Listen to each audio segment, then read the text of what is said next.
ನಮಸ್ಕಾರ. ಎಲ್ಲರೂ ಹೇಗಿದ್ದೀರಾ? ಇವತ್ತು ಒಂದು ಆನೆ ಕಥೆ ಕೇಳೋಣ, ಆಯ್ತಾ? ಓ, ಆನೆ ಕಥೆನಾ? ಯಾವ ಆನೆ? ಇದು ಗಜೇಂದ್ರ ಅನ್ನೋ ಒಂದು ದೊಡ್ಡ ಆನೆ, ತುಂಬಾ ದೊಡ್ಡದು. ಹೌದು, ಗಜೇಂದ್ರ ಅಂದ್ರೆ ಆನೆಗಳ ರಾಜ ಇದ್ದ ಹಾಗೆ. ಅವನು ಅವನ ಫ್ಯಾಮಿಲಿ ಜೊತೆ, ಅಂದ್ರೆ ಬೇರೆ ಆನೆಗಳ ಜೊತೆ ಒಂದು ಕಾಡಲ್ಲಿ ವಾಸವಾಗಿದ್ದ. ಆ ಕಾಡಷ್ಟೇ ಎಷ್ಟು ಚೆನ್ನಾಗಿತ್ತು ಗೊತ್ತಾ? ಹೇಳಿ ಕೇಳೋಣ. ದೊಡ್ಡ ದೊಡ್ಡ ಮರಗಳು, ಆಮೇಲೆ ತಿನ್ನೋಕೆ ಸ್ವೀಟ್ ಸ್ವೀಟ್ ಹಣ್ಣುಗಳು, ಮತ್ತೆ ಬಣ್ಣ ಬಣ್ಣದ ಹೂಗಳು. ಅಲ್ಲೇ ಒಂದು ದೊಡ್ಡ ಕೆರೆನೂ ಇತ್ತು. ಹೌದು, ನೀರು ಅಂದ್ರೆ ಆನೆಗಳಿಗೆ ತುಂಬಾ ಇಷ್ಟ ಅಲ್ವಾ? ಖಂಡಿತ. ಒಂದು ದಿನ ಏನಾಯ್ತು ಅಂದ್ರೆ ತುಂಬಾ ಬಿಸ್ಲು, ಸಖತ್ ಬಿಸ್ಲು. ಆಗ ಗಜೇಂದ್ರನಿಗೆ ಅನ್ಸ್ತು, ಅಬ್ಬಾ, ಈ ಬಿಸ್ಲಲ್ಲಿ ತಣ್ಣಗೆ ನೀರಲ್ಲಾಡಿದ್ರೆ ಚೆನ್ನಾಗಿರುತ್ತೆ ಅಂತ. ಸರಿ, ಆಮೇಲೆ? ಅವನು ಖುಷಿಯಿಂದ ಹಾಗೆ ನಡ್ಕೊಂಡು ಕೆರೆ ಹತ್ರ ಹೋದ. ನೀರೊಳಗಿಳಿದು ಸೊಂಡ್ಲಿಂದ ನೀರ್ನ ಎತ್ತಿ ಚಪ್ಪು ಚಪ್ಪು ಪಂತ ಆಟ ಆಡಕ್ ಶುರು ಮಾಡ್ದ. ಮಜಾ ಅಲ್ವಾ? ಅವನ್ ಜೊತೆ ಬೇರೆ ಯಾರಾದ್ರಿದ್ರ? ಇದ್ವಲ್ಲ, ಪುಟ್ಟ ಪುಟ್ಟ ಆನೆ ಮರಿಗಳು. ಓ, ಕ್ಯೂಟ್! ಅವು ಕೂಡ ಅಷ್ಟೇ ಅಮ್ಮನ್ ಜೊತೆ ನೀರಲ್ಲಿ ಧುಮುಕಿ ಜಿಗಿದು ಫುಲ್ ಖುಷಿ ಅವುಗಳಿಗೆ. ನಗು, ಆಟ. ಎಲ್ಲರೂ ಎಂಜಾಯ್ ಮಾಡ್ತಾ ಇದ್ರು ಅನ್ಸುತ್ತೆ. ಹೌದು, ಎಲ್ಲರೂ ಹಾಗೆ ಖುಷಿ ಖುಷಿಯಾಗಿ ಆಟ ಆಡ್ತಿದ್ರು. ಆದ್ರೆ ಇದ್ದಕ್ಕಿದ್ಹಾಗೆ ಏನಾಯ್ತು ಗೊತ್ತಾ? ಏನಾಯ್ತು? ನೀರಿನೊಳಗಿಂದ ಸಡನ್ ಆಗಿ ಒಂದು ದೊಡ್ಡ ಮೊಸಳೆ ಬಂತು. ಅಯ್ಯೋಯ್ಯೋ, ಮೊಸಳೆನಾ? ಹೌದು, ಯಾರಿಗೂ ಗೊತ್ತೇ ಆಗ್ಲಿಲ್ಲ ಅದು ಬಂದಿದ್ದು. ಆಮೇಲೆ? ಅದು ನೇರವಾಗಿ ಬಂದು ಗಜೇಂದ್ರನ ಒಂದು ಕಾಲನ್ನ ಕ್ಯಾಚ್ ಅಂತ ಹಿಡಿದು ಬಿಡ್ತು, ಗಟ್ಟಿಯಾಗಿ. ಅಬ್ಬಬಾ, ಪಾಪ ಗಜೇಂದ್ರ. ಅವನ್ಗೆ ತುಂಬಾ ನೋವು, ಭಯ ಎಲ್ಲ ಒಟ್ಟಿಗೆ ಆಯ್ತು. ಅವನು ಅಮ್ಮ, ಅಯ್ಯೋ, ನನ್ನ ಕಾಲ್ ಬಿಡು ಬಿಡು ಅಂತ ಜೋರಾಗಿ ಕಿರ್ಚ್ಕೊಂಡ. ಅವನ ಕಿರ್ಚಾಟ ಕೇಳಿ ಪಕ್ಕದಲ್ಲೇ ಇದ್ದ ಬೇರೆ ಆನೆಗಳೆಲ್ಲ ಓಡಿ ಬಂದ್ವು, ಏನಾಯ್ತು ಏನಾಯ್ತು ಅಂತ.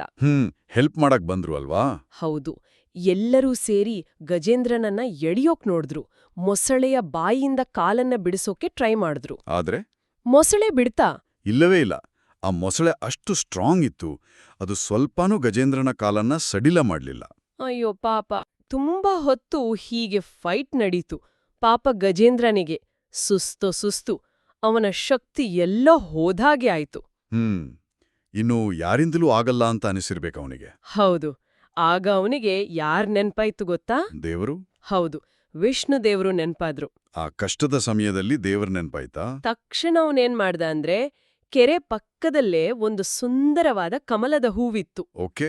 ಅದನ್ನ ತನ್ನ ಸೊಂಡಿಲಿಂದ ಕಿತ್ಕೊಂಡು ಆಮೇಲೆ ಆ ಹೂವನ್ನ ಮೇಲಕ್ಕೆ ಆಕಾಶಕ್ಕೆ ತೋರಿಸಿ ಮನಸ್ಸಲ್ಲೇ ಪ್ರಾರ್ಥನೆ ಮಾಡ್ದ. ಏನು ಅಂತ ಪ್ರಾರ್ಥನೆ ಮಾಡ್ದ? ಓ ದೇವ್ರೇ, ನನ್ನನ್ನು ಕಾಪಾಡು, ನೀನೊಬ್ಬನೇ ನನ್ನನ್ನ ಈ ಕಷ್ಟದಿಂದ ಪಾರು ಮಾಡೋಕೆ ಸಾಧ್ಯ, ಪ್ಲೀಸ್ ಬಾ, ನನ್ನನ್ನು ರಕ್ಷಿಸು ಅಂತ ಬೇಡ್ಕೊಂಡ, ತುಂಬಾನೇ ನಂಬಿಕೆಯಿಂದ. ಹಾಗೆ ಮನಸ್ಸಾರೆ ಬೇಡ್ಕೊಂಡಾಗ ಅಷ್ಟೇ, ತಕ್ಷಣ ಅಲ್ಲಿಗೆ ವಿಷ್ಣುದೇವರು ಬಂದ್ರು. ಓ, ಹೇಗ್ ಬಂದ್ರು? ಅವರು ತಮ್ಮ ವಾಹನ ಇದೆಯಲ್ಲ, ಗರುಡ ಪಕ್ಷಿ, ಅದ್ರ ಮೇಲೆ ವೇಗವಾಗಿ ಹಾರ್ಕೊಂಡ್ ಬಂದ್ಬಿಟ್ರು. ವಾವ್! ಆಮೇಲೆ? ಬಂದವರೇ ದೇವರು ತಮ್ಮ ಕೈಯಲ್ಲಿದ್ದ ಸುದರ್ಶನ ಚಕ್ರವನ್ನ ತೆಗೆದ್ರು. ಸುದರ್ಶನ ಚಕ್ರ ಏನ್ ಮಾಡ್ತು?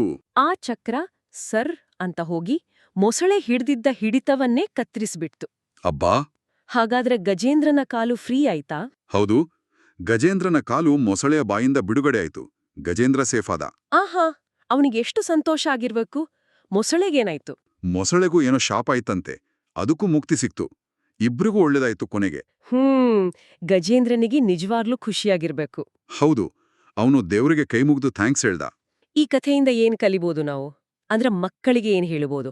ನೋಡಿ, ಗಜೇಂದ್ರನಿಗೆ ಅಷ್ಟು ದೊಡ್ಡ ಕಷ್ಟ ಬಂತು ಅಲ್ವಾ? ಹೌದು. ಮೊದಲು ಅವನು ತಾನೇ ಪ್ರಯತ್ನ ಪಟ್ಟ, ಬೇರೆಯವರ ಸಹಾಯನೂ ಕೇಳ್ದ. ಆಗ್ಲಿಲ್ಲ. ಆಗದಿದ್ದಾಗ ಅವನು ಧೈರ್ಯ ಕಳ್ಕೊಳ್ಳಿಲ್ಲ, ದೇವ್ರ ಮೇಲೆ ನಂಬಿಕೆ ಇಟ್ಟು ಪ್ರಾರ್ಥನೆ ಮಾಡ್ದ. ನಿಜವಾದ ನಂಬಿಕೆಯಿಂದ. ಹೌದು, ನಾವು ಕೂಡ ಅಷ್ಟೇ. ಕಷ್ಟ ಬಂದಾಗ ಮೊದಲು ನಮ್ ಕೈಲಾದ ಪ್ರಯತ್ನ ಮಾಡಬೇಕು, ಆಮೇಲೆ ಪ್ರಾಮಾಣಿಕವಾಗಿ ನಂಬಿಕೆಯಿಂದ ಸಹಾಯ ಕೇಳಿದ್ರೆ ಖಂಡಿತ ಸಹಾಯ ಸಿಗುತ್ತೆ. ಅದು ದೇವರ ರೂಪದಲ್ಲೇ ಬರ್ಬೋದು, ಅಥವಾ ಬೇರೆ ಯಾರಾದ್ರೂ ಸಹಾಯ ಮಾಡಬಹುದು. ಕರೆಕ್ಟ್. ಕಷ್ಟದಲ್ಲಿ ಧೈರ್ಯ, ನಂಬಿಕೆ ಇವೆರಡೂ ತುಂಬಾ ಮುಖ್ಯ. ಹೌದು, ನಂಬಿಕೆ ದೊಡ್ಡ ಶಕ್ತಿ ಅಲ್ವಾ? ಖಂಡಿತ. ಇವತ್ತಿನ ಕಥೆ ಇಷ್ಟೇ. ಎಲ್ಲರಿಗೂ ಒಳ್ಳೇದಾಗ್ಲಿ. ಮತ್ತೆ ಸಿಗೋಣ ಮುಂದಿನ ಕಥೆಯೊಂದಿಗೆ. ನಮಸ್ಕಾರ. ನಮಸ್ಕಾರ.